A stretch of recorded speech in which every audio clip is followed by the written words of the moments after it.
everyone, this is your host Fri Chihak with the Conscious Billionaire to Be on Manifest High Net Worth TV. Today I am going to continue an interview with the amazing Zoe Campbell. And I say continue because we had Zoe here, I would say maybe about a couple of months or so ago when she first revealed that she wanted to be a billionaire. And so today we're continuing to see if anything has changed and really to pick her brain to see how her business is going, if it's evolved in any way, and how she is actually going about pursuing this desire to being a billionaire. Zoe, welcome to Manifest High Net Worth TV and the Conscious Billionaire TV show. Hi. Hello, everybody. It's nice to be back. Awesome. So Zoe actually happens to be she's an energy alchemist. Zoe, is that what it is? A chaos alchemist, actually. Yes. Yeah. So I work with more dark matter. Yeah. Dark matter is basically what helps bring the new in. So you're a chaos alchemist, and I'm going to have you explain this in just a moment. But let me see if I get it a little bit. So you're a chaos alchemist, and basically what you do is work with energy, like an energy artist. And you help people to upgrade their energy to remove any blocks that are stopping them from pursuing their highest possible levels so that they can have that total creative freedom, which is what we all seek anyway, to have, complete freedom in our lives. Did I get that correct? Yeah. Totally. Oh, awesome. Yeah. So could you take a moment to explain what a chaos alchemist is to start? So, alchemy is it's like magic, but it's a little bit different. So I've defined it as basically, instead of, say, magic where you have an idea and you condense it and then you transform energy, this one, you tap into the entropic energy. So the old system used to waste energy. So it makes you spend it, and when you spend it, it kind of it loses everything that makes it special, right? So everything kind of I like to use the analogy of with normal magic, you just transform energy. So energy can't be created, or but for sometimes there's a grid that is entropic, and it's actually not natural to be entropic. That's a program. So what it does is that it makes you spend energy, and it's not kind of regenerating itself. So it just kind of sits like dark matter, and it gets heavy. Okay. And I found ways to basically tap into that and kind of move it. And so I've had to change almost the program of how energy works for that to be able to happen. It's still a process, but I've noticed that because I've basically protected the field, I've put that inside the work that I do. So when I give someone the activation, so they can have this active in their system, it erases anything that's dense, that's actually in the way, and then it kind of restructures it, so you start to use the energy that would have just been lying kind of heavy in your field. Yes. So it's using dark matter, but the thing is that dark matter has been kind of created in order for people to control the system more, and they don't have a right to do that, I don't think. So, well, of course you don't. That is very, very interesting, Zoe. I want to come back to that because that really gives me pause, to think that within our fields we have it. I sort of I can see it in my mind's eye, this thick substance that just sits there like a block, just sits there and just. It's what do we do with this? Yeah.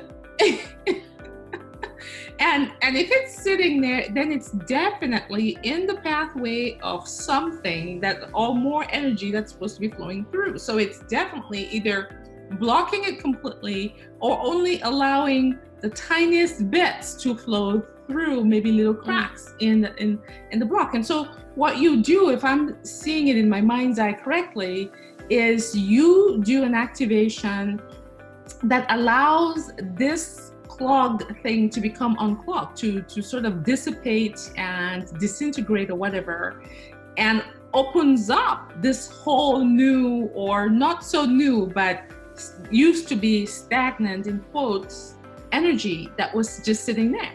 And then all of a sudden, it's inert. Whoosh. Yeah. Oh my. So this is alchemical lead.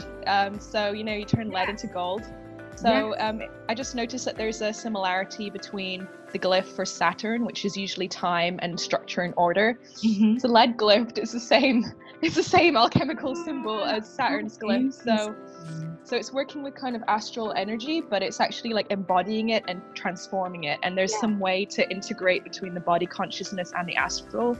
Yes. Because they're not actually separated. It's just that the body or the Gaia consciousness had a slightly different understanding. Right. That it doesn't understand the separation. So we have to bring it back. But you need a kind of like a detached perspective to be able to notice in the first place. And somehow I got the perspective like not too long ago. So that's kind of what I'm doing now. It's changed a little bit from our last chat. Yes. So that is pretty cool. So I'm going to assume that your desire to be a billionaire from last time we interviewed you, where you said you wanted to be a billionaire, has that changed at all? I'm going to assume it hasn't, but I should just... Well, no, it hasn't, because like it's developed deeper actually. So, if you have a problem, or you have a solution to a problem that almost everyone experiences, you could make 1 cent from the entire person, every single person on this planet, and you'd be a billionaire. Yes, that's right? So true. That's very, very true. Absolutely. Okay, so I'm glad that hasn't changed, which means we can deep dive into into ways that you're making that happen. How are you keeping yourself motivated, continuing to pursue this billionaire desire? So it's kind of like, it's basically a byproduct of what I'm trying to do, because I found it, I don't really resonate with the archetype of sovereign. Like, I don't like it very much, because it means to reign absolute power over others. And, that doesn't feel accurate to me. Like, I feel like we're all autonomous and we're all free. So this is why it feels like a kind of false structure. So unless we change the story, I like to resonate a bit more with the fool, as you know. The wise fool is like totally my thing, because it has some autonomy within the court, but it gets very close to power, or false power. It's like a program. So it's kind of impenetrable. So like, I feel like a lot of the time people do want this freedom, this not being tied to a court, or this ability to kind of make jokes and see things as they are without feeling like you're going to be persecuted for it, or you'll have your head cut off in some way. So you have to behave a certain way or take the power from that, because they didn't have it in the first place. It's just it's a program.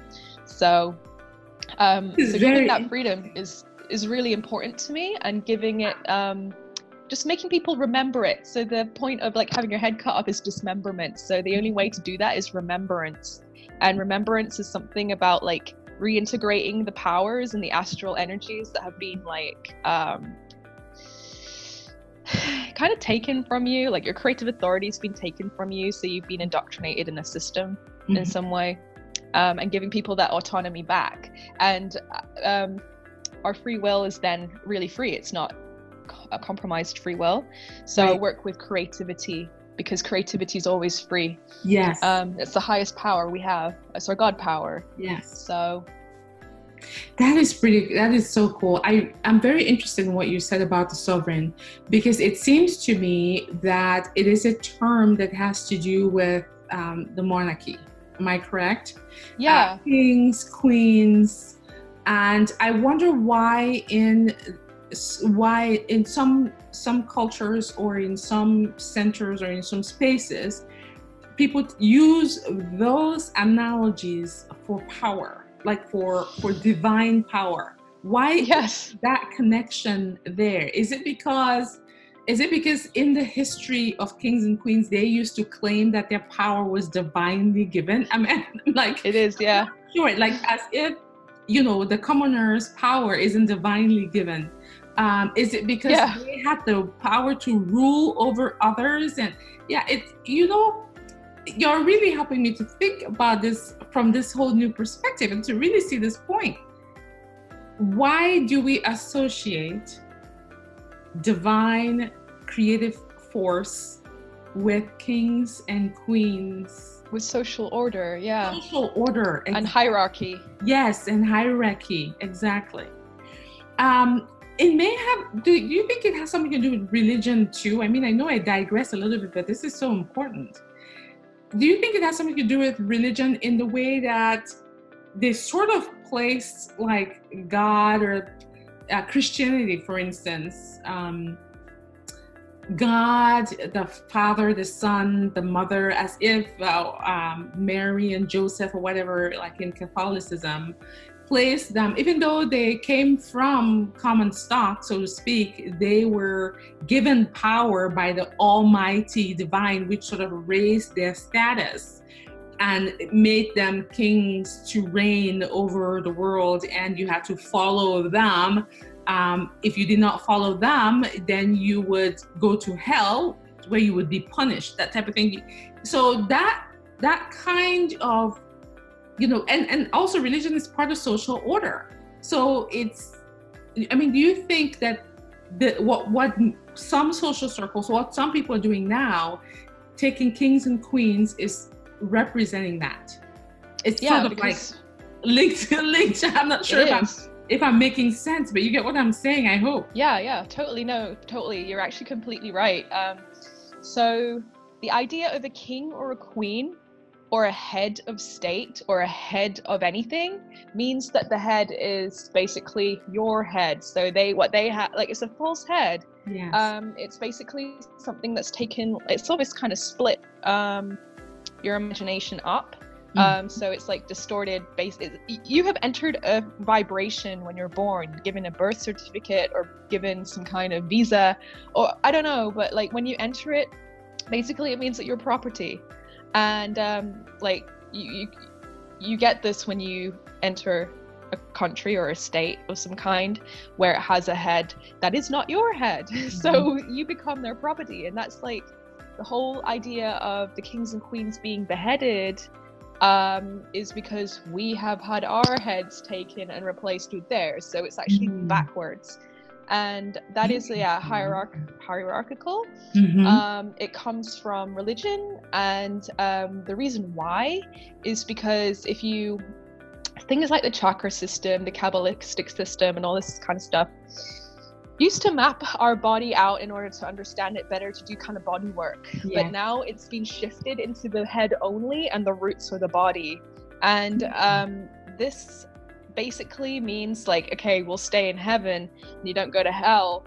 It's like, well, our body is technically hell according to these people. It needs to be punished and it needs to be controlled by the head. So this head is a false program. And basically, like, I'm here to make people break out of that, so they can see the truth, and all you need to do is remove the program. I mean, it's very deeply interlinked within our energetic circuitry that it's quite difficult, because like re-embodying the power that has been shifted to the head and then easily like harvested in a way, like it's not it's not easy to do that without someone to mirror you in a way, who's like done the work already. So that's the reason why we work together. We find ways in which to liberate each other more in order to have a mutually beneficial exchange, instead of something that is like false beneficial, like just for survival reasons, for example, instead of for playful reasons. It's hard to play when people are not free. So do you think that if someone said, if they, because I see a lot of people calling themselves queen, or each other queen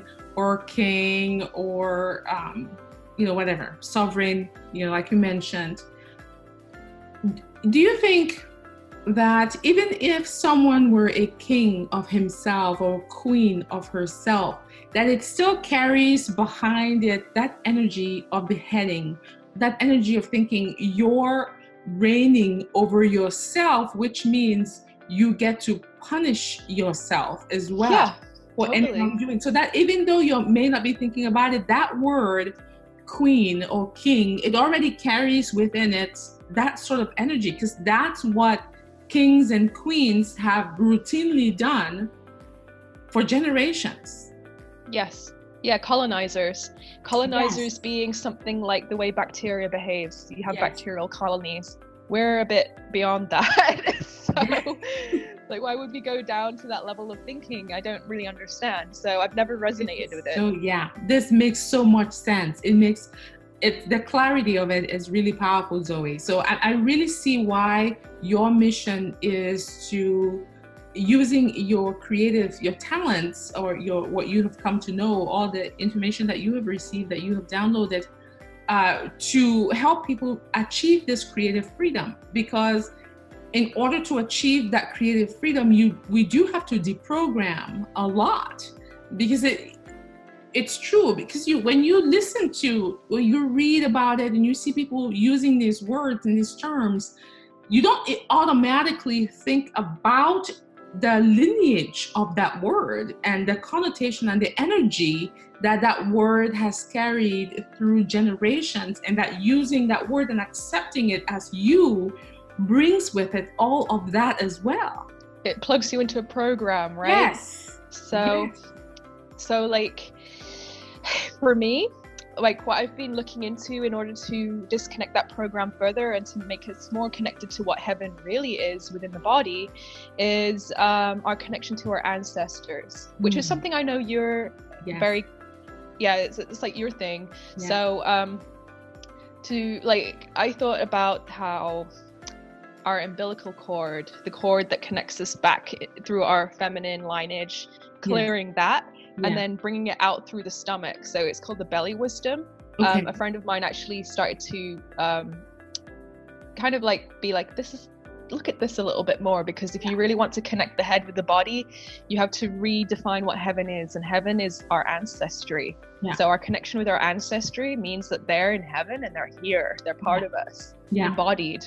So that's something that I've been looking into, like always finding the way to heal the split. And as you said before, when you call yourself a king or a queen, what you're doing is splitting it into several parts. So you have your king, and you're the queen, and then you have the white queen and the black queen. Yes. And it's like chess, you know? Yeah. And so it's like, why it's not fully integrated, and there's like a sort of sisterhood between the black queen and the white queen within us. Mm-hmm. So it's like, if we heal that, there's no need to have the it just doesn't, the difference. Yeah, because they are one and the same, two aspects of the same, or two sides of the same coin, so to speak. So it becomes really more powerful. Tandem, right? Yeah. Yes, a lot more powerful when integrated. When there's no separation between the two, then they just stand in their power, each having its own strength, so to speak, and using that strength. It's sort of like being in a space where you're participating in a tournament with someone, and maybe their strength is math and your strength is history, and you're in this history math tournament. Mm-hmm. So when the math question comes, he gets it. When the literature question comes, you get it. But you're both benefiting from that, because in that moment, you're both one representing one, something like that. Yeah, so both parts of the brain are being used at the same time, like a paradox. Yes. Instead of feeling like it's imbalanced. Yes. So the paradox is both powers standing in their full power without compromise and integrating. And we don't need to be a king or a queen to do that. We can just be ourselves. Like, we don't need the label. We don't need the archetype. We don't need to wear a mask. We can just be. And that is that requires embodiment and a connection with the body, which is something that has been also distorted through society, which is all to do with the whole hierarchy and power hierarchy, which doesn't, it all belongs to us. Yeah, it does, like, it's ours. That's the kingdom on earth, but it's not a kingdom. Yeah, exactly. It's not quite a kingdom, not quite a queendom either. It's just us being however we are choosing to be in any given moment. But working with you or listening to you, integrating all those parts of who we are and accepting those parts and seeing the roles that each part plays, benefiting the whole, not sort of shaming this part. Oh, no, you are a bully part and we've got to disintegrate you so you're not. Who are you to claim this power? Right. You don't have the blood. You know? Right. It's like, I have my blood. My blood is my life and my vitality. Yeah. That's exactly what you want. Yes. It makes total sense. It makes so much sense, Zoe. I'm telling you, it really is mind-blowing. I love it. I love this concept because it's a concept of freedom.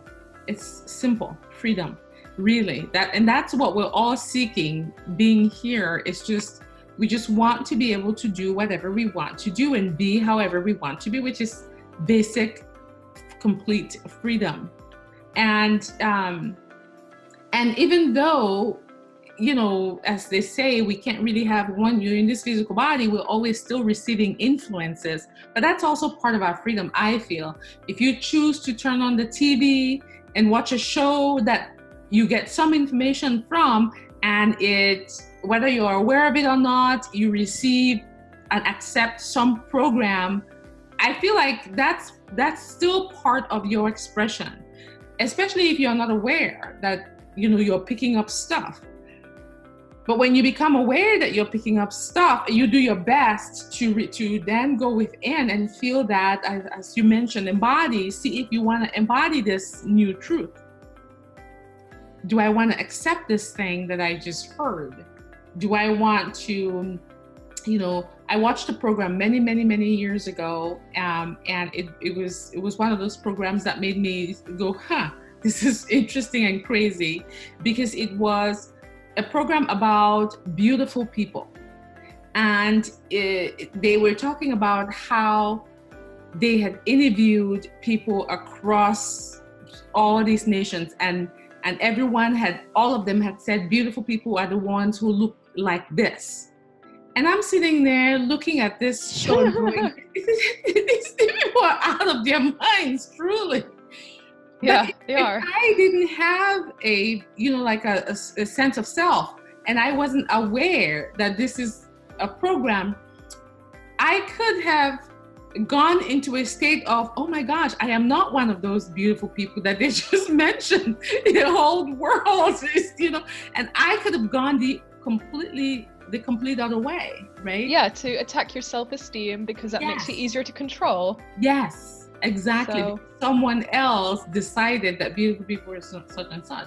Yeah, and who decides who's chosen to be beautiful? Exactly. No one gets to decide the concept of beauty. But at the same time, it's very interesting because, like you said, this whole creative freedom is very vital. Because when you have that creative freedom, then you can move through the world in a more conscious, aware state, making sure that everything that's coming at you, you are consciously deciding whether you want to embody that. If you don't have that self-awareness and consciousness, and you don't, and you're not consciously moving through, it's very easy to receive that program. Pick this one up there, pick that one up there, and just keep accepting whether it's someone saying something, someone you think is in an authority position, you know, like kids just going around picking up and accepting what their teachers say, what their parents say, that type of thing, and getting that program inside of them. And the program could be beneficial or destructive, right? In the sense that if it's a program like yours, where you're reminded of your true creative freedom, you're reminded of your own divine prowess, your inner home, when you have children, for instance, Zoe, if you choose to have them, your children, for instance, first of all, they're going to be called to you deliberately because you already know, you are aware that you can call them deliberately, and you're going to be calling children who are coming in, who want to come into an aware parent. And then as they live with you, they will constantly see that creative freedom. And so they will go through life Oh yeah, that's what mom said. Ah, you're trying to take my freedom away. No way. Yeah, they're in tune then, yeah. Unlike someone else who's but it's all good. I weak. Like it's all good because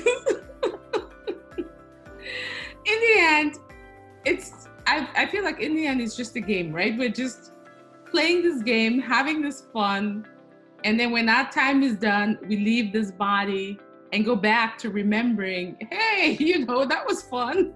And then if we want to come back, we can come back, that type of thing. But I love it. I love what you're doing. I love this deprogramming that you're doing. This deprogram that and reprogram more powerful programs that really empower us and give us that creative freedom that we desire. Because with that creative freedom, we can truly excel and really take life to a whole new place deliberately. Yeah, and it's also the use of paradox. So I use the paradox in my work a lot. So this is actually what helps people individuate. First, I run the program that dissolves and like density. So I use a kind of like geometrical like energy that kind of like is like an antivirus, and it finds all the density and it kind of breaks it down until it becomes like softened. It gets all the kind of black cubes, which is what it feels like to me, which is like also a representation of lead. It starts to like unlock it and then break it down from the inside, so it goes back into spectrums. Okay. And once this energy is free, like you have like more color in your body, you have more less density, less monochromatic repetitive patterns, so you become more individuated as the result. And one of the keys that I used for that was our power to agree to disagree. So this is what helps us to like be more creative, but not isolated at the same time. Yes. So you can see it your way, but we have an agreement to an extent. So there's a connection. Yes. And we can develop it further, and you can develop it further. So we both have an exchange of information that actually frees us up more. Yes. So it's like a disagreement that's it's like more, it's not resistant. So creativity is basically non-resistance. So I work with our creative intention. So I can bypass all the density. I can bypass all the programs that would have gotten in the way previously, and just be, okay, well, I'm working with your creative intent. So basically you can kick me out now. Your creativity is now activated. It will do what it wants with the information. It'll like use what it needs. And you have an access to this little bubble that I have, and you can take whatever information comes through from there whenever you want. It doesn't matter. Like, I'm not going into your field and looking around and healing you. I've activated your creative intention. So now you're creating with the dark matter.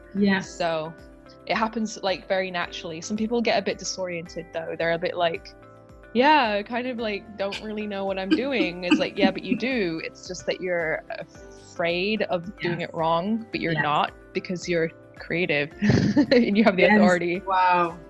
That is very true. That is beautiful. That is beautiful. I know you had been offering that that work. I saw that you had it on your site on Facebook. You were offering these activations to really help remove that was for removing this dark matter. Is that what it is? The dense lead density of that. Okay. So like lead is like the planetary frequency of Saturn being corrupted. So like, a lot of astrology has been corrupted actually. Even say Scorpio was really Phoenix. So and Phoenix is one of the most powerful vibrations you can like embody. So like that would be our ability to see within. It would be able for us to see the micro universe within ourselves. Whereas the other one, the sensual like aspect, would be the more Venus or Venusian or Taurus, the body. So like, oh, that looks pretty, or that feels nice. That one, that's the outer one. So we need to link them together. So this is like dark queen, white queen, yeah. and then like link them back together so they're not separated. Nice. They're separated, so we're all like waiting until they're aligned again by the planets. Right. You don't have to do that. So wow, that is just, it's absolutely beautiful. I can see how that your work, as more and more people become aware of it and choose to be deprogrammed, so to speak, and really choose to become more free and full of themselves, really, that I can see how that can really grow into a billion-dollar industry. That's for sure. And it will make more. Yes. Make more of them. Yeah. Exactly. Do you get to share with people your desire to be a billionaire? How do they react if you do share it with them? So I find it quite hard to share that because people have a very distorted idea of abundance and money. Like I've seen really a lot on the online space, people going, you have to petition your magic man to go and provide for you. Like he's your divine king. That's very religious, you know? And I'm like, I've never had any success with working like that. And actually it's disconnecting me from how I manifest. So it's like, the earth is your provider. The body is your provider. It's not a man in the heavens or in the spirit dimension. It is the earth. So basically the current wants to find the home. The home is the earth. The home is your body. And if you are connected to that, you have made the link between abundance, beauty, pleasure, and all this kind of stuff. And it's all like a currency, like money's a currency, money is water. It's a flow, and you make the container within your body, you being the home for it, because like I think it's I kind of do a lot of comparative study on mythology and religion, can see what is common. Mm-hmm. And the frequency of money, or the divine frequency of money, likes to find a container. It's not your bank, it's your body. So it has to be embodied first. Yes, that is very interesting. You are the bank. You are the bank. That is so true. You know, this whole concept of magic man or money honey or that type of thing, where there's a man there who brings it. I know it's not true, because when you look around the world, do you think Oprah had to go call a magic man in order to become a billionaire? I think not. Do you think Mark Zuckerberg had to sit there and say, "Money, magic man, bring me money to create, as I create Facebook, as I buy WhatsApp"? None of that. So it's very easy to just look around us and see that, there are many who've manifested billions of dollars without any of that. And then that helps us realize it's not that. That's not how the money is manifested, and, looking at my own life where I have manifested big sums of money and other things without using any magic man or some other external force. You're opening yourself up to possession. Yes. So all of that, and it's very interesting when we go into business, I find, and you're trying to take something that's been there a long time and you want to niche it and make yourself different. And so it's easy to start creating all these different things to make people feel, to make it stand out. And then as you do, you create a program that actually deprograms people. It deprograms their normal understanding of manifestation. But the thing is, I have also noticed that no matter what we choose to, no matter what cause we choose to stand behind, no matter what we decide to preach about, that we're always going to have people who are supporters, people who vibrationally align with that message. Have you noticed that? Yeah. Like they're always so could you repeat that one more time? Okay, there was a little freeze. Oh, okay. So what I was saying is, I've come to see that no matter what cause or no matter what we choose to spew out there, we're always going to have people who back us up. There's always going to be people who support that idea. That's what I've come to realize, because even the craziest, what I would consider to be the craziest ideas, always have supporters. Mm-hmm. Yeah, even if they're stupid. Yes.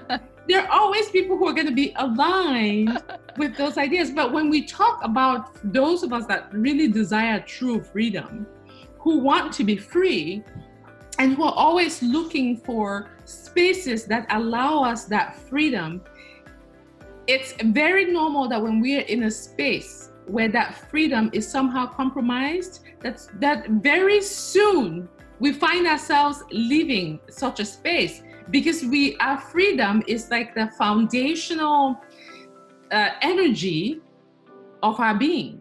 And we will, even if at first we don't feel that we are in a place that's not free, very soon we start feeling that oppression.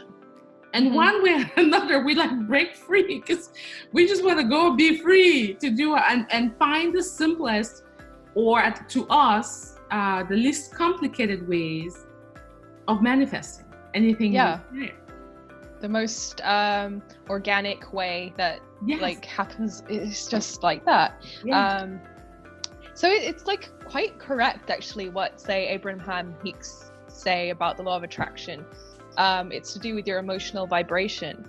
So actually, pleasurable emotions are really like, but you have to like be unprogrammed so they work. Yeah.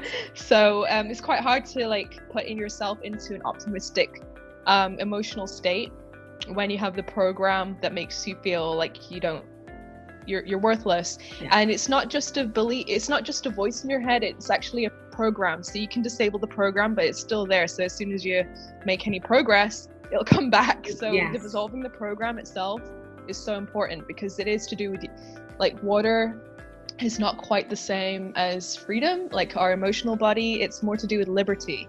So liberty is something slightly different, which is why the Statue of Liberty stands in the water. Mm-hmm. And there's also a reason why she's green, is because she's made from bronze, and copper is the same glyph as Venus, the body. So there's all this kind of there's all these links. So it's all about upgrading the body, like making it not kind of rust in the sea. And then you have true liberty. Sailors have liberty, money has liberty. No one can put a flag on the sea and be, that's mine. So that's very interesting. I really like, I like this new place where we're going with the conversation. It's deeper, and it's more in tune for me with where I am as well, that personal space of freedom. Coming back to something you mentioned about the creative spirit and putting yourself in that optimistic place and putting yourself in those feelings. You know, I go back to, you know, when I manifested winning the Visa lottery. When I manifested winning the Visa lottery, it had nothing to do with, I was not emotionally involved. Like I did not deliberately visualize. I did not deliberately put myself constantly in a state of, oh my gosh, I got to see myself in the United States. It was nothing of the sort. So, but I like to go back to this every time, because it was the most interesting manifestation in the sense that I did not take any action personally. So I had the idea that I would love to go to the United States, and briefly played with the idea, not even focus on thinking about how it's going to be or anything like that, just a brief thought about it, which I was in agreement with that thought. Released it, went about my thing, didn't even think about it anymore, didn't take any action whatsoever. And then my dad walks in one day and says, you have won the United States visa lottery and you have a permanent residency to go live in. What? No, me? I didn't do anything. How did that come about? Well, my dad was sitting in his office. A friend of his from the United States called and said, told my dad, there's something that the United States government has started. It's called the visa lottery. You can enter the names of your relatives and a computer will randomly select those people who win. They will just randomly select from that list. And the names that the computer pulls out are the winners. And those people are given visa lotteries and they can come live in the United States. So this person, so I had done my own thing, right? I had had my thought in my head about, living in the United States. Oh, that'd be nice, and moved on. And that thought, the universe took it, went to this friend of my dad's whom I didn't know. They had this conversation that I wasn't aware of. My dad said to him, oh, I'll give you your relatives' name, because he called my dad to get names, his relatives' names from my dad, their names and dates of birth. So my dad collected that information. As my dad was giving him that information, my dad said, why don't I just add my daughter's name to the list? So total of 19 names and dates of birth, including mine. So my dad gave that information, forgot about it as well. So he didn't even think anything about it. So we go about our business. I didn't know I was going about my business. He went about his business. And then one day he gets a call from this friend saying, remember that visa lottery thing I told you about? But that's your daughter was the only one who won. That's how I won the visa lottery. This is like a deeper current that is actually working. It's like, so I think in manifestation, it's a steeper current. So like as soon as you start to see the obstacles, you've created the obstacle. So forgetting about it is so, I think it's like an important, like it's a meditative state to an extent, but it would happen very naturally. You wouldn't have to forget about it if you didn't have the block in the first place, right? Exactly. So some people are like, I want to win the lottery, and they don't understand that to quantum leap from one state of being to another requires a huge amount of energy. And what you need is to get rid of the block, so you don't have to draw energy from somewhere else, because all of yours is trapped in dark matter. So you need to draw, I don't know, like make a blood sacrifice or something in order to like make that happen. It's like that doesn't work like that. That's why it doesn't work for people. So like there's a resistant barrier because your energy is trapped. So you have to start like feeding it's complicated, and if you don't want to have to be doing stuff, working with entities to assist you and just work with your own power, it just means that you have to have the power free within yourself. Yes. It has to be free. You're right. It has to be free, unencumbered when you put that desire out there. And this is how I know from that experience and many more that I've had that are similar. I have come to realize, to know that truly, if you put the desire out there and you're not blocking it by wanting it, although I would love to be able to have the opportunity, the ability to say, okay, this is what I want it by XYZ date, and have that be the case, which I have been able to do for certain things, but it has not been, consistent every time. But what I have noticed is that when you have the desire and you don't block it in some way, either by doubting that it's going to be there, or wanting to force it to make it happen, or wanting to narrow down the ways through which it can come, or dominate it like the hierarchical program. Yes, exactly. If you would just be free about it in your body and just say, yes, this is what I want, and embody and just know, because once in that moment when you say yes to it, it's already in the process of becoming. And if we would just let it be, let it do its thing, it would come quickly, and it would come in a beautiful, magnificent way. So all this talk about, using some outside force, which we can, and it's always good, and it's if you like it, entities, or using whatever, creating, if you want to, that's totally fine. Like for people who, we were talking about Magic Man and Money Honey earlier, that kind of thing. There are some people who have a program that they have to be provided for by the masculine. Mm-hmm. And because they have a program that they have to be provided for by the masculine, then perhaps for those people, that kind of program, like a Magic Man or a Money Honey, will work, because they're not seeing, they're seeing the money come through in their mind, some imaginary man who is. It's the more power you give to the Magic Man, the more it will give to you. So you're actually feeding an entity. Yes. I think we had this conversation before about an egregore. Oh my gosh, beautiful conversation. It's like you're feeding an entity. Yes. But if you, like, say you work with the elementals, they're inside you. It's what you're made from. Exactly. So it's like a little bit different, because I found like astral energy actually translates to the Gaia consciousness better as fairy energy. Mm-hmm. It's the same thing. Yeah, so like there's no, like, the fairies aren't floating around. They're actually like projections of like your own elemental consciousness, and they can assist you. So yes. And so when we create those, or when we depend on those, because it's one thing to believe that you have the power, that it's, because a lot of us have picked up all these programs along the way, right, that have helped to strip our power, or our belief in our own power.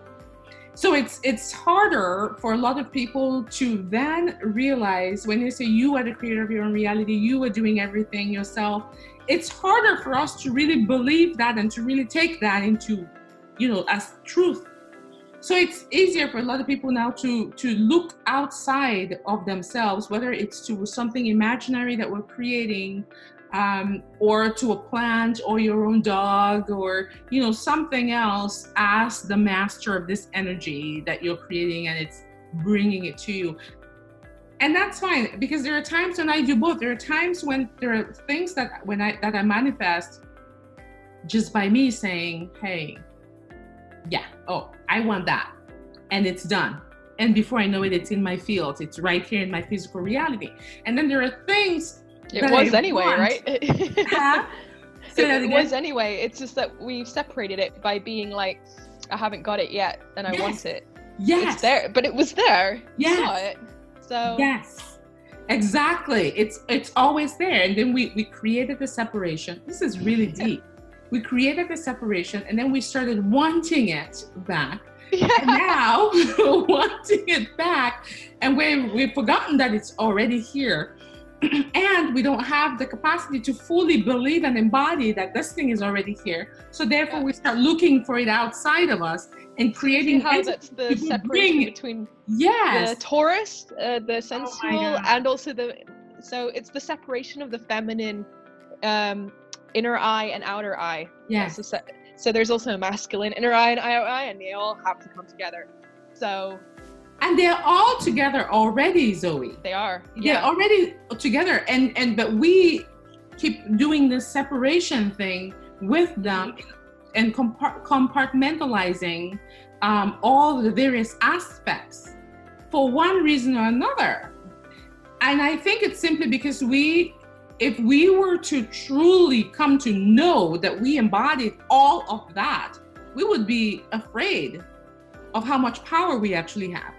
We would be terrified of our own power. Or we would terrify the people who want the power. Yeah, exactly. Terrified, frightened of. They want to be gods. They want to be immortal. That's why they're taking your creative authority away. Exactly. And if you think about it in this way, you become a victim of your dreams. So if you're in the dream state and you're not living your dream as the waking dream, it means that your brain is not functioning in a way that the dream chemicals are actually operating in your waking life. So it's separated sleep and awake. And like there's also that's our psychic power that's being kind of like diminished a little bit. So Jesus, for example, was a human being. He was vulnerable, so we are technically all the Messiah ourselves. And he was a rebel. You know, at least in the time, if you look at what he was doing, that man was a rebel. If he did that now, they would arrest him and put him in jail. And go back on the cross. Arrested, right, and hung him on the cross. Yes. He was a rebel. The things he was doing. I mean, can you imagine walking into the Senate and start yelling and saying, "This is my father's house," and throwing things around? I mean, you know. Right. Yeah. And he did not want to be on the cross. So he's on the cross being like, "Why have you forsaken me?" He was human. And it's like, if we shrink away from who we really are, if we decide that it's better to be asleep and it's better to dream, if we don't fill the void with our own creative power, something else will fill the void, and it's going to be something that uses physical destruction to thrive. So it's all about the disembodying, and when it does that, it basically goes against what is other. So unless we're using our creative power for creation, there will be a void that will be filled by something which is designed to oppress us. And that's the separation between our imagination and our logic. And both imagination and logic are not sufficient on their own. They need to be coming together to be a creative power. So why then, Zoe? You said something about destructive force. If we don't use it, then the void will be filled by destructive force. Why a destructive force? Can the void be filled by a more empowering force? So physically destructive forces, like if you're not physically embodying your dream, you get a physically destructive force that's there to destroy your dream by physical destruction. So like the hate groups and all these other fantasy groups, like the way that even religion has been manipulated by war. So it's the war god. So it implants the war god within us, and we have to get rid of that. The war is really creativity and leadership. It's not resistance. It's not physical destruction. So it's still an aggressive force, but it's not physically destructive. This is really deep. I love the conversation we're having, Zoe. It's truly, this is a conversation for really someone who's going to be a conscious billionaire, truly. Because, yes, totally. Yes, because you're becoming a billionaire from a whole different perspective, with a whole, and even if you were to create, the first Martian colony or whatever, it would be done in a very conscious type, a way that is free, a way that allows that fundamental freedom, so to speak, which really places you as a billionaire in a whole different category. At least I don't know of any billionaires that speak the way you do and that examine consciousness the way you do, and that really are trying to help liberate people, allowing their highest creative freedom to shine in that way. So I feel like truly you are on that path of a true conscious billionaire, embodying that spirit of this new wave of billionaire who is heart-centered and energetically focused. Yeah, not money focused, exactly. Yes. Yes, because the money just follows your energy anyway. And because you've already made you are already a billionaire, so you already know there's no separation between the billions and yourself, because you haven't put a line there. Like I was saying the other day, there was a woman who told me that she doesn't want to be a billionaire, and And someone else said it's because she already has a block around money.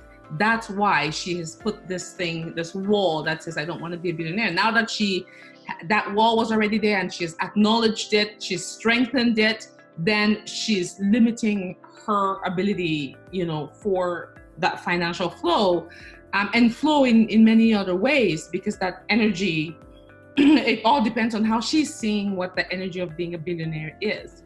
But you haven't done that. I haven't done that. I am very open to the highest possible financial abundance that can flow to me. Yeah. And as a result of having that freedom of flow around that money, you can pursue your energetic work. You can pursue this work of liberation in all these various ways. And that stream will flow of financial abundance. It will actually pour in because there's nothing hindering it. That lead is not there blocking that flow. It's that area of your life has been cleansed. It's conductive. Yes. Yeah. Exactly. So, I mean, and I'm just gonna take a look at my questions here that I have for you, because I mean, this is gone. I'm so excited because this conversation has gone deeper than I even, energetically was thinking. I was thinking to myself before we came on, I'm gonna have a great time with Zoe. We're gonna have fun. This is gonna be great. But I didn't quite have. I just had the questions that I mentioned to you before we started recording, but I didn't know the direction it was gonna go. And I feel like it's gone in a much better direction that I could have directed knowingly. It's always like that, isn't it? Yes, it certainly is. And I love how, you just answered the question, how you're going to become a billionaire. And I didn't even ask that question, but we just talked about it. Which yeah, is so it's like I already am a billionaire. It's basically my right. And if I don't claim it, someone else will claim it for me because they see my value. Yes. I don't. And they put the fucking blind up. Yes, exactly. Exactly. Right? That is so true. So tell us a little bit more about your business. I love the idea of the Chaos Magician or the Chaos Alchemist. I love the energy artist. Those are beautiful terms. And I love the transformation that you walk your clients through. Tell us a little bit more about your business, please. So I think that it's really important, in order to understand what true abundance is to find what is common to all humanity. So without the elitism, so without the hierarchy, you can't really tap into true earthy abundance that really holds the frequency of earth abundance without doing that. Otherwise, you're going to have to constantly be playing games and mind games and power games with other people. And this is where we have to start on the ground level. We have to plant the seed on the ground level. So what I have been, there's a lot of mixed information that like people have been giving me kind of ways to start to dismantle the structure, because like I'm always a bit like, so yes, but what else? Yes, but what else? Yes, but what else? And that's how I operate. So and it's important for me to find a point where we do agree. And then I can find the point where what else, where we disagree. Yes. And it's not bad to disagree in this way.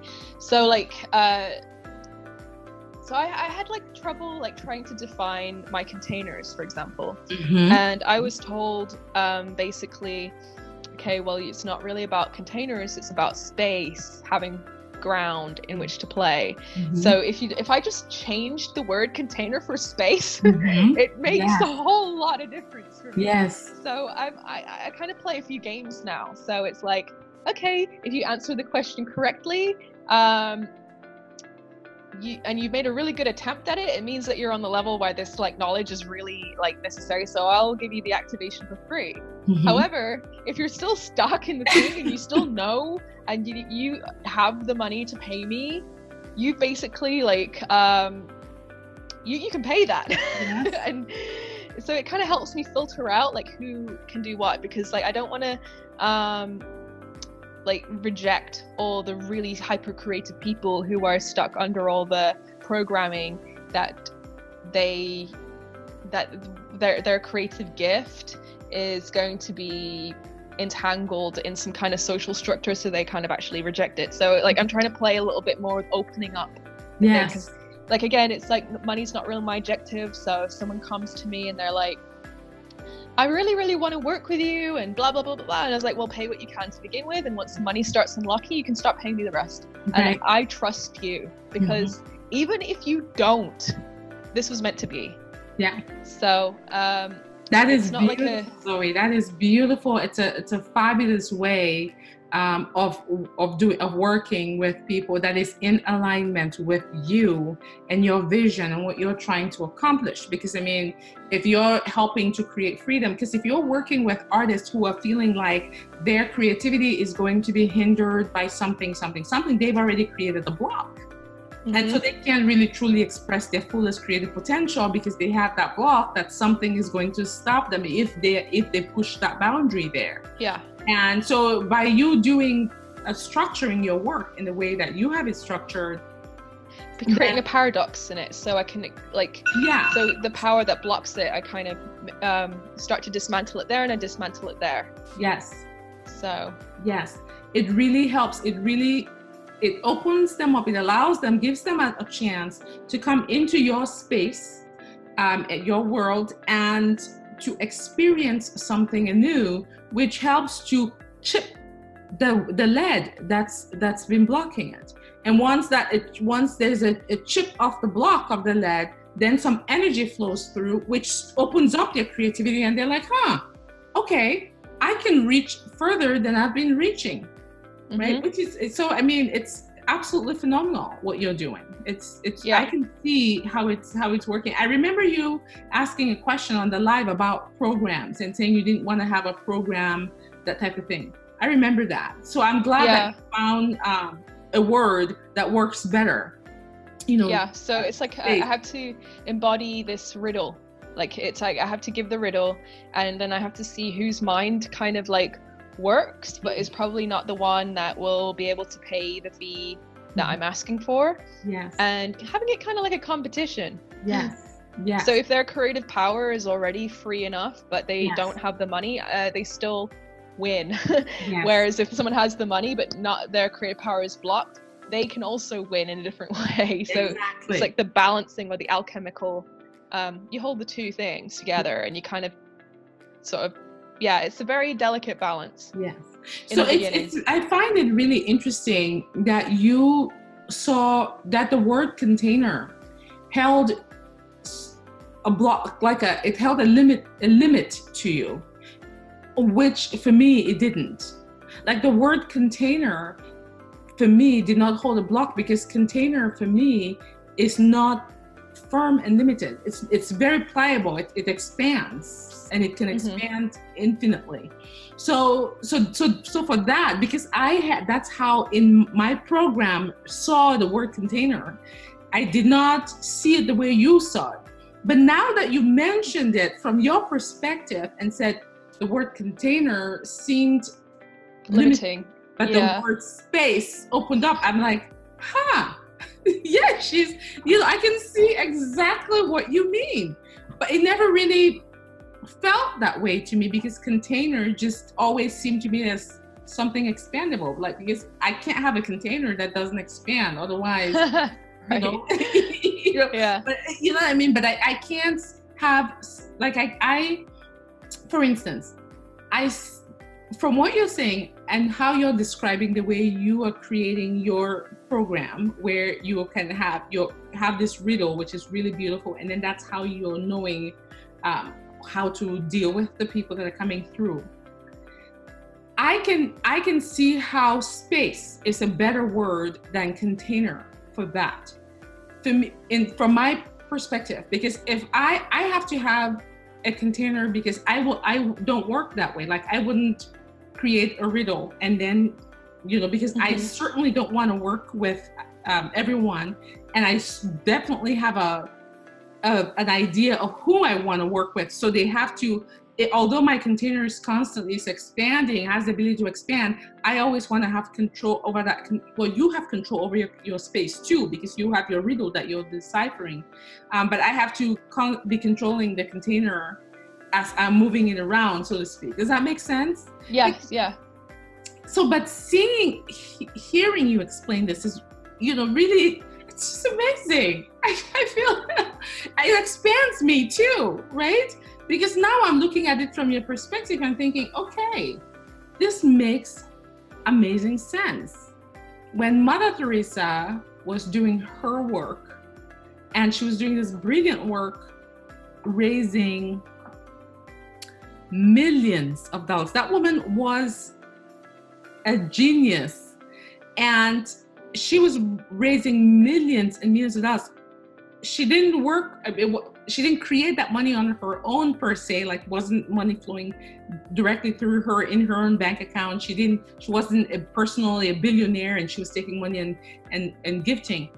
But she had the ability to walk in a room and go to all the billionaires and multimillionaires and just talk with them and just walk around, and people would just be opening their checkbooks and writing millions of dollars and handing them to her.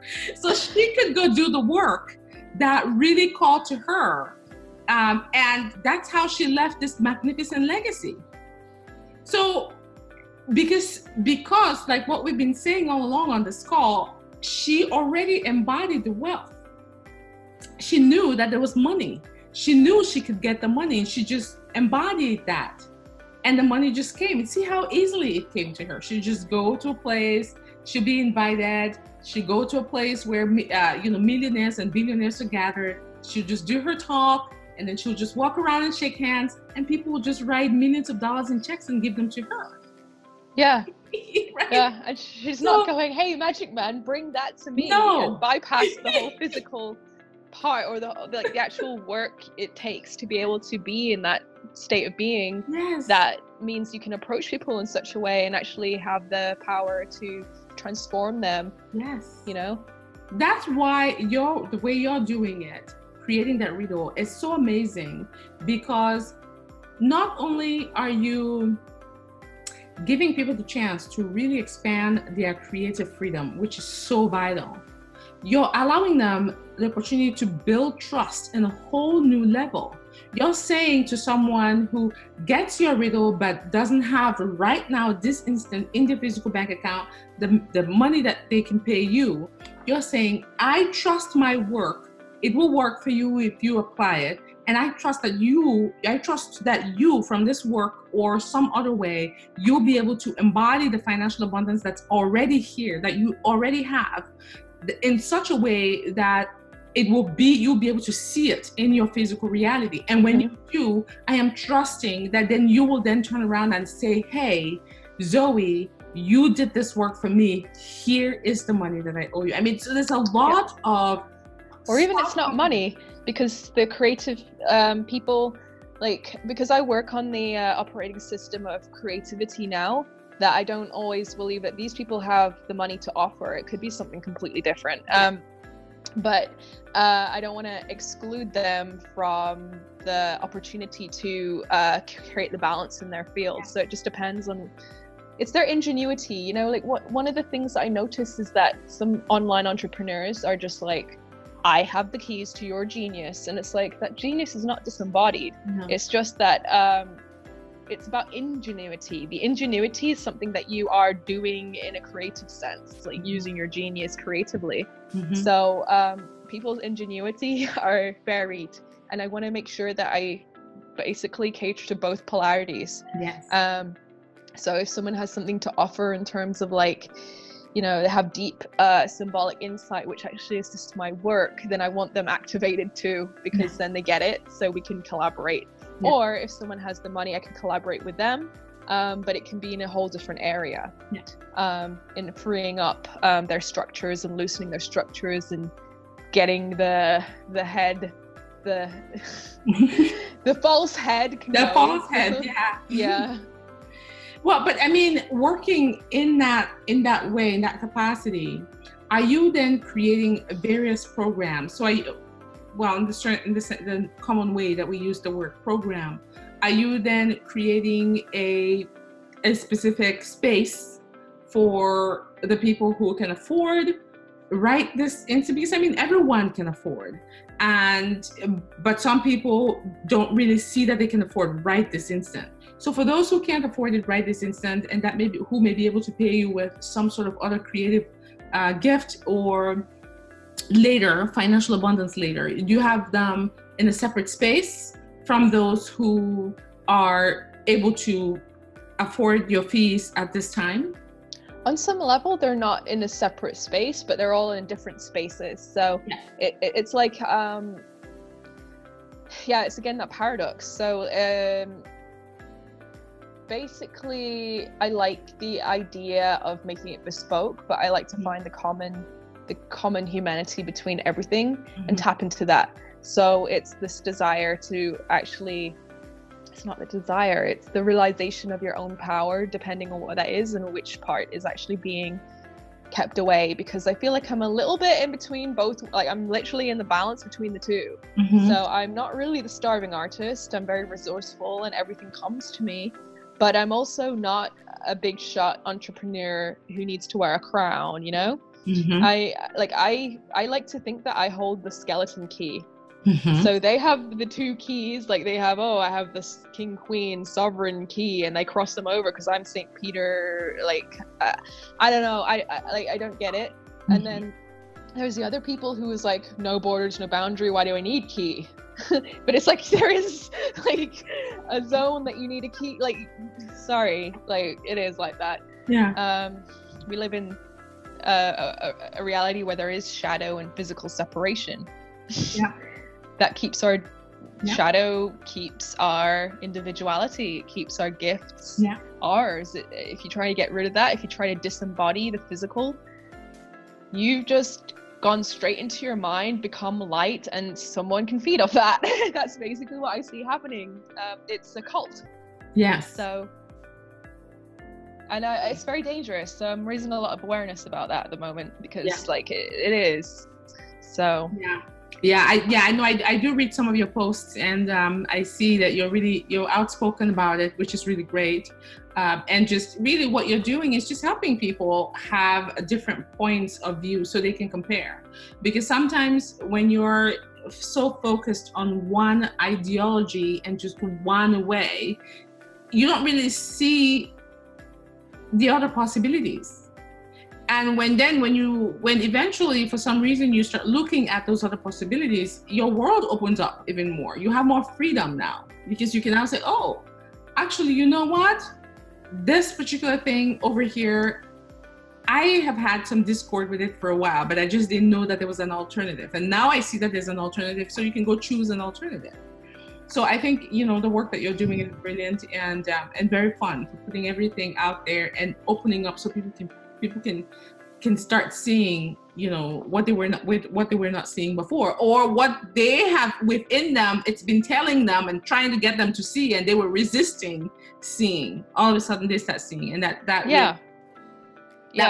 goes again to expanding that whole idea of creative freedom that we were talking about, which dovetails into what you do as an energy artist, to help people remove those blocks, those blindfolds, so they can become more creatively free, which is what we want. Yeah, and not quantum leaping. Like, we are here to create, not quantum leap and bypass the physical embodiment. Yes. Well, I like to talk about quantum leap in this, and my gosh, you and I could go on and on about this. I like to talk about quantum leaping in the sense that I suppose a lot of these things have to do with the definitions that we place on them. Yeah. And I like to talk about quantum leaping in the sense of, just embodying, so immediately embodying that which you already are, embodying the quantum realm. Yes. So if like you mentioned before, if you're already a billionaire, we're already a billionaire, and if we can just get that embodied, to me that's like a quantum leap to get to that place. If we can do that as quickly as possible, then imagine if we had the ability to immediately embody the billionaire. So even without physical evidence in our physical reality, that as a quantum being, you are that billionaire, and you can just fully embody it in a short period of time. In the physical realm, the pathways will reveal themselves for you to be that billionaire, because you already accept that you are it, and there's nothing, no lead in your way blocking it, right? You can see the alternatives immediately, because if we think about how much money these like top few percent who actually control the structure have, and if you give 1 cent of every single bit, like, and distributed it evenly, even that is an upgrade from seeing it as like I have to earn just as much as they are and kind of basically beat them at their own game. It's not their game. Exactly. Exactly. And I think Abraham Hicks mentioned one time, and I totally agree, that if that money, all the money that's in the top 1%, if that were taken and distributed evenly among everyone across the globe, within a short period of time, it would gradually go, it would just flow right back to those, because they stand in that quantum energy, in that place where they embody wealth already. And for most people, they don't stand in that place of wealth. They're already afraid of wealth, or all kinds of blocks or big impediments around wealth. And in fact, I believe there are people who are not going to take the money if you were to distribute it. Some people are going to say, no, I don't want it. I don't want to be rich. No, don't give me any money. They're not going to take it. Because they don't want to be like the people who did it in the first place. So it's like you have to have activated their individual blueprint in order for them to conceptualize the alternatives. Not even the alternatives or the rebellion against it, but just their own way. Yeah. And you need the kind of freedom.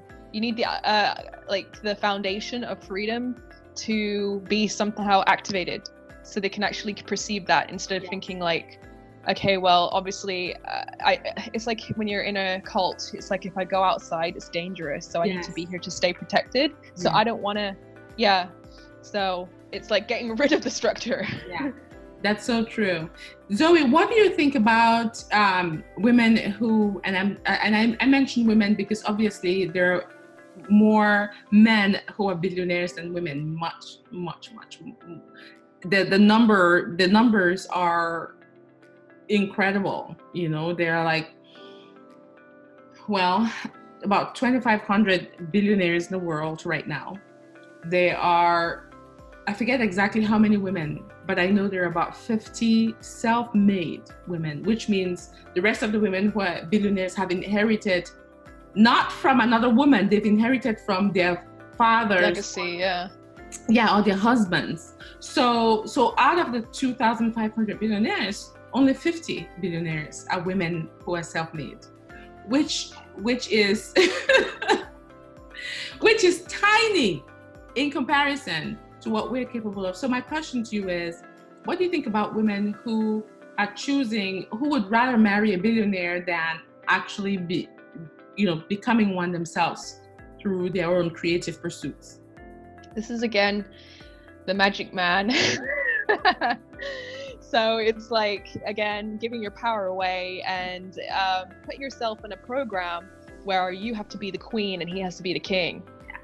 And this is exactly the trap, because that means that you're playing it by his rules. Yes. Playing it by the rules of society, playing the structure game. And it's the marriage between the head and the body, and the marriage between all the polarities, and just reintegrating them so they're not even, it's just like a completely integrated field. Yeah. And you can just decide, because like if you really had all your power back, you could pretty much just be like, I want a tornado to happen now, and it would happen. Yes. So, when I was just as an aside, that is so true, because some of the things that when I have like a conscious astral experience in the astral plane, and I'm actually going about my business consciously in that dream state, I am able to do things like you mentioned tornado. There was one time I just created a sandstorm. I went to visit a desert because I can pretty much say I want to go to XYZ place and I'm there immediately. And I created a sandstorm just so I could experience that in that plane without fear, knowing that nothing can happen to me there. Anyway, so I was thinking when you Cool. mentioned that, it occurred to me. It was absolutely phenomenal. That can be transferred into physical reality. Why not? Yeah, you don't need daddy to your sugar daddy to do that. Like, who is that? Who has given this idea that the father is giving it to us? That's again another clue that it's the program. It is the God program. Yeah, the God program. So right. Yes, the God program. My gosh. Wow. Wow, this has been absolutely phenomenal. Zoe, do you have any advice for anyone who wants to be a billionaire, but of course they have these blocks, whatever they are? They're stopping themselves for one reason, either is doubt or, you know, they don't yet see a pathway to it. Do you have any advice, something that can help them to break free? Yeah, so I always advise people to question their axioms, which means that it's a foundational truth upon which everything in your reality is built upon. Yeah. So you have to find it before you can question it. So you look for the basic point or the dense idea or belief that creates your reality, and then you can question it. You have to find it first. Yeah. Once you question it, that's when it starts to disintegrate. And like, this is the key. So if you feel that you're blocked, if you feel that there's a lead block, it'll most likely have something to do with authority. And you're the one with the authority. So if you displaced it to something else, like it could even be being given time, the authority. It could be anything. Like, it's all about reclaiming your expansive authority. And if it's tied up in an axiom, like if people like look up the word axiom, they'll be able to like start to think about it in a new way, because it's not abstract at all. So to free up creative power, let me give you an example. Logic is just the building block. So logic, hard logic, is a gas plus a gas equals a gas. Now, if you look at it in terms of emergent properties, and you question, really, is it really a gas plus a gas equals a gas? What about if it's hydrogen plus nitrogen? You set fire to it and it equals what? It's not another gas. It's not another gas. I see. Oh my gosh. Right? Yes, that makes sense. This is why logic doesn't really, it's not really how our reality is made up. And that's a lie. Like, that is basically, it gives us like numerical equations. It doesn't give us, it's like saying 1 plus 1, 1 is 1 times 1 is a 1, but like 1 what? So you go deeper, like 1 plant and 1 candle is not 1. Look at it as if it's new every single time. So funny. Yes. That is so true. That's true. Get rid of the patterns. I was actually going to mention this 1 plus 1 thing, Zoe, because I do play this game with my kids sometimes. You know, what's 1 plus 1? I'll say to them when we're driving to school, I'm taking them to school. I'm like, what's 1 plus 1? 2. No, it's actually 5. What?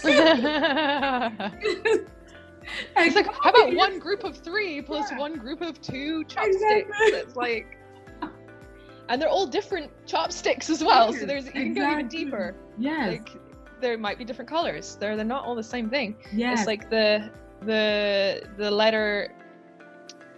So in the word, let me think of an example. Okay. In the word happy, there's 2 P's. They're different P's. Yes. They have a different way they sound, and in every time you see the word happy, it's a different happy. Yes. So yes, that's like, true. Look at things as if they're new every time, and then perceive from there. So that's how you start to create this. You start to enter the quantum field of creation. Yes, that is beautiful, Zoe. Thank you, because there are a lot of statements that we've taken for granted, that we've just accepted. My mom, for instance, growing up, used to have this statement that she just threw out. She used to say something along the lines of, if wishes were horses, then beggars will ride, something like that. And I had to, at some point, really take that statement and decide that statement was corrupt, and that I would no longer use it or agree with it, or I had to like just dismantle it and release it from my system. And statements like, as you make your bed, so shall you lie on it, things that we just as an example, like proverbs. We just, because we hear people say it and we just accept, and we just and they start to influence us because we put them in our system and we don't realize. So I'm assuming that what you're saying, and I agree, is that we should take things, not just those statements, but we should take those. But if you see yourself repeating a pattern or saying the same thing over and over, to stop and say, okay, let me re-examine this. What is this? And if you're in a conversation, like, it's very easy. I've been in conversations where I'm in a conversation, someone starts complaining about money, and then everybody else in the conversation picks up and they start and they start saying something in their life around money, complaining about it as well. And I don't speak when I just, the virus starts to come in. Yeah. And I'm just like, okay, time for me to step aside from this conversation, just move away, because I'm not going to contribute to my energy in that kind of negative way. So things like that, because we're just used to, when people are having a conversation, we're in the flow of it, and it just seems like at a social gathering, we should just contribute to whatever and agree with what's going on instead of disagreeing. And we need to stop to break those patterns. Yeah, start to agree to disagree. Yes, exactly. So and be bold enough to do that. Yeah. It's called anti-money. So it's not exactly harmony. It's like, so the agreement to disagree is what I define as anti-money. So it's your animal creative force, actually, like, not destructive. Mm-hmm. So even when you say about the proverb about the horse, like, when I think of it, I would be like, well, for me, if I look at all the myths, horses usually are associated with time travel. So it's like, then you start looking at it in a different way, and then you can start myth making. You can start creating your own myth, and then you become the prophet, the myth maker, the hero, the what do they call him? The star of the show. Yeah, absolutely. It's like creating your own sigil without actually doing the sigil, because I mean, that's pretty cool. That's definitely a great way for anyone, because if someone has a desire to be a billionaire and they are not pursuing it, then there is something that they're doing with their energy in their mind or in their body that is creating that lead resistance. They think that it means that you have to be a sovereign. They secretly don't want to do that, which I can understand. So definitely, so for women who want to marry a billionaire instead of creating it, instead of becoming billionaires, you're saying what is not necessary. Examine that program. It has to do with the whole magic man you're gonna make. Hey, I'm gonna marry a really lonely, abusive, old, rich man. Like, what are you gonna do? Exactly. What is it gonna cost you? What is it going to cost you? Exactly. So, and you can build your own. And you can marry a young, wonderful, nice man who's also a billionaire. I mean, but that does not in any way. It's not the reason you're marrying him. As long as it's not the only reason why you're marrying him. And at the same time, that doesn't stop you from becoming a billionaire yourself. Because one of the reasons why you met him in the first place was because you are embodying the billionaire energy. So therefore, you have been synced up with you. One way that the universe could have brought that to you is by syncing you up with someone who's already a billionaire. So now you have in front of you the ability and the resources to be a billionaire yourself. And everyone has creative authority. It's not split between male and female. Exactly. Very good. Zoe, Thank you so much. This has been a phenomenal conversation. I am so thankful that we got to do it. My consciousness is raised. My leads have been dismantled as well. Good. Yes. And my freedom enhanced even further, you know, by allowing me to see some of the areas where I may have been holding back as well. So thank you very much. It's been... Oh, my pleasure. I hope everyone gets something out of that. Of course, absolutely. And to everyone who's watching, Zoe, how can they get in touch with you, by the way? If someone wants to work with you, ask you more questions, what is the best way to reach you? I like it when people come with a proposal on what their vision is, Mm-hmm. and then we can work with it from there. I'll probably like throw a price at them, and I will expect that price to be paid unless they really can't, and then they have to like basically tell me why. So then I start to identify what the problem is, and then we can just work from there. It's like so that's how I work. Yeah. So they can. So should they look for you on Facebook? Is there Yeah. a website or? I'm really rubbish at websites. Like at some point I'll have someone do it for me. But yeah, you can just reach me on Facebook. I'm sure like I'll be linked to this video somehow when it's posted. So Yes, it will be on here. I'll just have your name, and then I'll say you can reach Zoe on Facebook and just have your name there, so they can search for you, and if they need to reach you, they'll find you for sure. Yeah. Thank you so much. So everyone, this has been fantastic. Go ahead and give us a thumbs up, leave a comment for Zoe, myself, and of course, subscribe to our channel so that you can receive powerful, incredible, amazing conversations like this that you don't see anywhere else. Zoe, thank you so much. Have a fabulous week. Bye. Bye.